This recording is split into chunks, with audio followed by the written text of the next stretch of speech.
नमस्कार। दिन भर के अंतर्राष्ट्रीय खबरों पर आपका स्वागत है। आज के इंपॉर्टेंट हाइलाइट्स की बात की जाए तो पहली खबर सामने निकल के आ रही है भारत और अमेरिका से, जहां पर अमेरिका ने एक बार फिर कई भारतीय कंपनियों के ऊपर प्रतिबंध लगा दिए हैं। दूसरी खबर भी अमेरिका से सामने निकल के आ रही है, जहां पर अमेरिकी एम्बेसडर जो कि भारत में मौजूद हैं, इन्होंने भारत और रूस की दोस्ती को लेकर के कई टिप्पणियां की हैं। तीसरी खबर भारत और बांग्लादेश से सामने निकल के आ रही है, जहाँ पर भारत बांग्लादेश में एक बहुत इंपॉर्टेंट पोर्ट अपने नाम करने जा रहा है। चौथी अपडेट अमेरिका से सामने निकल के आ रही है, जहां पर अमेरिका और भारत मिलकर के इलेक्ट्रॉनिक सप्लाई चेन पर काम करेंगे, दैट इज $100 बिलियन प्रोजेक्ट। पांचवी अपडेट सामने निकल के आ रही है तिब्बत से, जहां पर तिब्बत अब अपना नया मैप जारी करने वाला है, जिसमें चीन के कई हिस्से तिब्बत के होंगे। छठी अपडेट कि रशिया अब कई न्यूक्लियर वेपन्स का इस्तेमाल कर सकता है अगेंस्ट यूएस। और सातवीं अपडेट की चाइना और भी ज्यादा न्यूक्लियर वेपन्स की सप्लाई पाकिस्तान को करना शुरू कर चुका है। आज के इस वीडियो में दिन भर की ये टॉप 7 इंपॉर्टेंट अपडेट्स हम आपको बताने वाले हैं। यदि आपको हमारी ये सीरीज पसंद आ रही है तो इसे लाइक और चैनल को सब्सक्राइब जरूर कीजिएगा। सबसे पहली और इम्पोर्टेंट अपडेट की बात की जाए तो अमेरिका ने एक बार फिर कई भारतीय कंपनियों के ऊपर प्रतिबंध लगा दिए हैं। साल 2024 में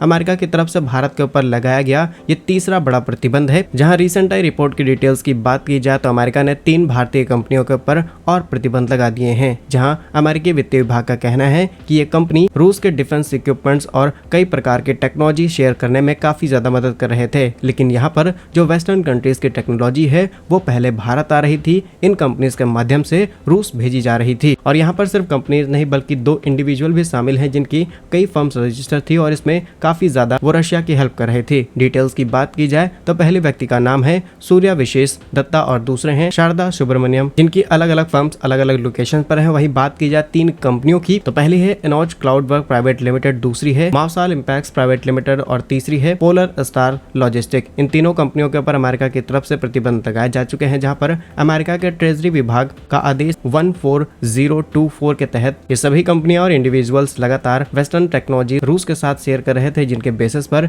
इन पर प्रतिबंध लगाए गए हैं। लेकिन अगर आपको लगता है कि अमेरिका की तरफ से लगाया गया ये प्रतिबंध पहली बार है तो शायद आप गलत हैं। इससे पहले अमेरिका ने G7 कंट्रीज में जापान के माध्यम से भारत के ऊपर प्रतिबंध लगाया। वहीं जब इजराइल और ईरान के बीच कॉन्फ्लिक्ट बढ़ गया तब 3 भारतीय कंपनियों के ऊपर और प्रतिबंध लगाए गए थे। इनमें शामिल हैं जन शिपिंग, दूसरी है पोर्ट इंडिया प्राइवेट लिमिटेड और तीसरी कंपनी है सी आर्ट शिप मैनेजमेंट। 3 कंपनियां ऑलरेडी अमेरिका के द्वारा प्रतिबंधित की जा चुकी हैं और आज की 3 कंपनियों को और मिला लिया जाए तो ये टोटल 6 कंपनीज हो जाती हैं। फिलहाल अमेरिका के इस रवैये पर आप क्या सोचते हैं कमेंट्स में जरूर बताइएगा। दूसरी इंपॉर्टेंट अपडेट की बात की जाए तो सामने निकल के आ रही है यूएस इन्वेस्टर जो कि भारत के अंदर मौजूद हैं, जिनका नाम है एरिक गार्सेटी। ये अब लगातार भारत के स्ट्रेटेजिक ऑटोनॉमी पर सवाल खड़ा कर रहे हैं। जहाँ कुछ दिनों पहले इन्होंने स्टेटमेंट दिया था कि भारत रूस के जितना ज्यादा क्लोज जा रहा है, इससे भारत को फ्यूचर में बहुत ज्यादा लॉसेस उठाने पड़ेंगे। अगर फ्यूचर में भारत और चीन के बीच कोई कॉन्फ्लिक्ट होता है तो रशिया डायरेक्टली चाइना को सपोर्ट करेगा और ऐसे में भारत अकेला पड़ जाएगा। एंड नाउ इन्होंने भारत की स्ट्रेटेजिक ऑटोनॉमी पर सवाल खड़े किए हैं, जहां भारत की ये स्ट्रेटेजी किसी भी वॉर में काम करनी नहीं चाहिए, अदरवाइज भारत की ये स्ट्रेटेजी बहुत सही है। अगर बात की जाए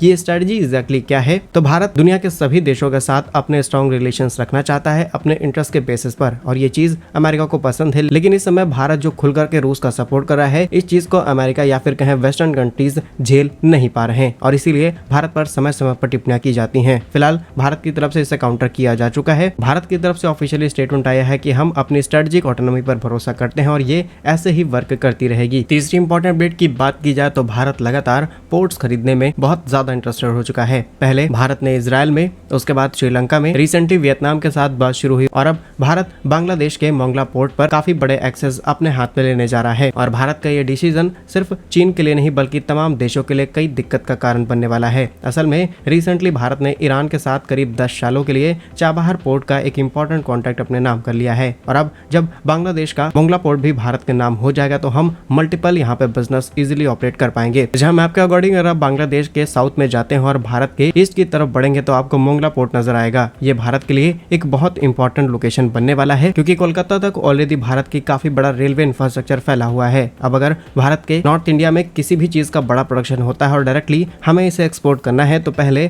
हमें इसे साउथ इंडिया या फिर गुजरात और मुंबई ले जाना पड़ता है। लेकिन इस नए पोर्ट के माध्यम से काफी बड़ा रूट भारत के लिए खाली हो जाएगा और डायरेक्टली हम मोंगला पोर्ट के माध्यम से बे ऑफ बंगाल के रास्ते बाकी एशियाई देशों को अपने गुड्स इजीली एक्सपोर्ट कर सकते हैं। वैसे तो इस पोर्ट के ऊपर चाइना के एक लंबे समय से नजर है, लेकिन भारत के लिए ये काफी बड़ा ऑफर बनने वाला है। जहां लगातार भारत और बांग्लादेश को लेकर के इसी पोर्ट पर बातचीत शुरू हो चुकी है और रिसेंटली खबर सामने निकल के आई कि चाइना और बांग्लादेश बांग्लादेश के रिलेशन पहले से और ज्यादा खराब हो चुके हैं। शेख हसीना जो बांग्लादेश के प्रधानमंत्री हैं, ये चीन यात्रा पर जाती हैं करीब 4 दिनों के लिए, लेकिन 3 दिन में ही वापस लौट आती हैं। कई रीजंस इसके पीछे बताए गए हैं, जिसमें सबसे बड़ा रीजन ये है चाइना इनकी कई डील्स को एक्सेप्ट नहीं कर रहा था और अब फाइनली बांग्लादेश का जो टिल्ट है वो भारत की तरफ ज्यादा बढ़ चुका है। दैट मीन्स कि ये प्रोजेक्ट जल्द ही भारत के नाम हो सकता है और ये प्रोजेक्ट या फिर कहें ये पोर्ट भारत को मिलेगा तो डेफिनेटली इससे भारत की काफी बड़ी इकोनॉमिक डेवलपमेंट देखी जा सकती है एंड एज वेल इससे बांग्लादेश को भी काफी बड़ी मदद मिलेगी और चाइना की ये चाल भी अब पूरी तरीके से फेल होती हुई नजर आ रही है। चौथी इंपॉर्टेंट अपडेट की बात की जाए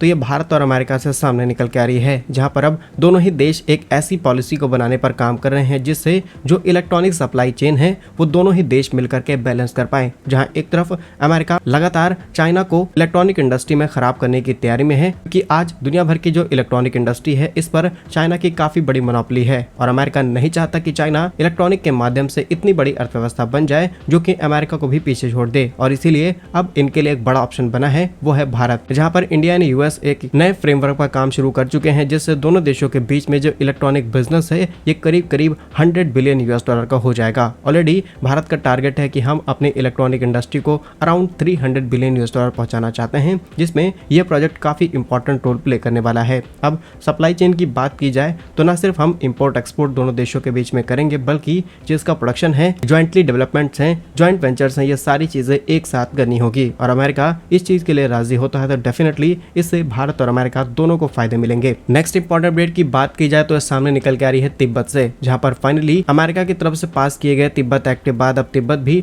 पूरी तरीके से एक्टिवेट हो चुका है चीन के हालात खराब करने के लिए। अब पिछले कई सालों में आपने नोटिस किया होगा कि चीन ने तमाम बार तिब्बत का नाम बदल दिया है और तिब्बत के कई लोकेशन पर पूरी तरीके से कब्जा कर लिया है। इसी चीज को काउंटर करने के लिए भारत के धर्मशाला में स्थित तिब्बत सरकार के केंद्रीय प्रशासन द्वारा एक नया मैप तैयार किया जा रहा है। इस चीज को लेकर के एक कमेटी भी बनाई गई है, जिसके तहत नया मैप पेश किया जाएगा और इसमें चीन के कई इंपॉर्टेंट लोकेशन है जिन्हें तिब्बत के मैप पर दिखाया जाएगा। अब इस मैप के सामने आते ही चीन क्या रिएक्शन देने वाला है ये आने वाले समय में पता चलेगा, लेकिन अगर चीन किसी भी प्रकार की कोई एक्टिविटी करता है तो डेफिनेटली यहाँ पर अमेरिका इन्वॉल्व हो जाएगा और एक नया जियोपॉलिटिक कॉन्फ्लिक्ट यहाँ पर शुरू भी हो सकता है। क्या कहते हैं आप इस पर कमेंट्स में जरूर बताइएगा। नेक्स्ट इंपॉर्टेंट अपडेट की बात की जाए तो ये सामने निकल के आ रही है रूस और अमेरिका से, जहां पर अब रूस ने क्लियर वार्निंग दे दी है अमेरिका को कि अगर ये यूक्रेन के अंदर अपने पावरफुल वेपन्स तैनात करते हैं तो हम अपने पूरे बॉर्डर पर न्यूक्लियर वेपन्स तैनात कर देंगे। असल में जब से रशिया यूक्रेन वॉर शुरू है तब से ही दोनों देशों ने नए नए वेपन्स इस युद्ध में इस्तेमाल करने शुरू कर दिए हैं, लेकिन अब रूस का कहना है कि अमेरिकी हथियार लगातार उसकी सीमा के पास आते चले जा रहे हैं। यदि आपको याद हो तो रिसेंटली अमेरिका ने अनाउंसमेंट की है कि वो जर्मनी से लंबी दूरी की कुछ मिसाइलें लेकर के डायरेक्टली इनके बॉर्डर पर तैनात करेगा, जिससे रूस काफी ज्यादा नाराज हो चुका है। रूस का कहना है कि अब हम अपनी सभी सीमाएं जो कि रूस के साथ लगती हैं यहाँ पर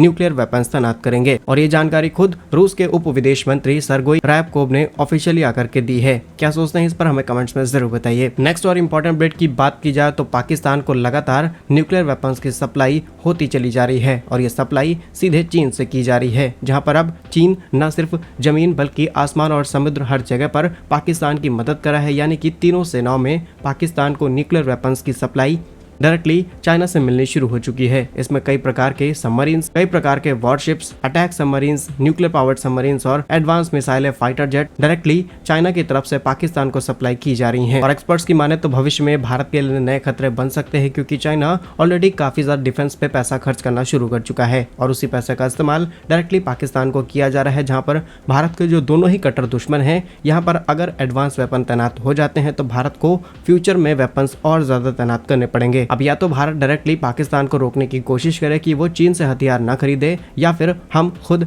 नए नए एडवांस हथियार अपनी सीमाओं पर तैनात करना शुरू कर दें। फिलहाल यहाँ पर भारत को क्या करना चाहिए कमेंट्स में अपनी राय जरूर बताइएगा। यदि आपको हमारी ये सीरीज पसंद आ रही है तो इसे लाइक और चैनल को सब्सक्राइब जरूर कीजिए। वंदे मातरम, भारत माता की जय।